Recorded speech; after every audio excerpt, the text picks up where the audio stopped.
Albert Einstein called compounding the eighth wonder of the world. And here's why. Imagine you invest $400 every month for 30 years with no interest. You'd save $124,000. At 10% simple interest, your total grows to $360,000. But with 10% compound interest, your money explodes to a whooping sum of over $830,000. That's the power of compounding, earning interest on your interest.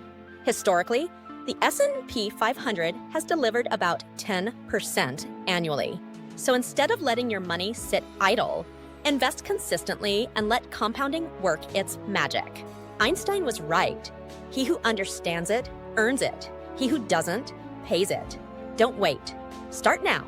Retire early. Subscribe to Not Taught at School for more life-changing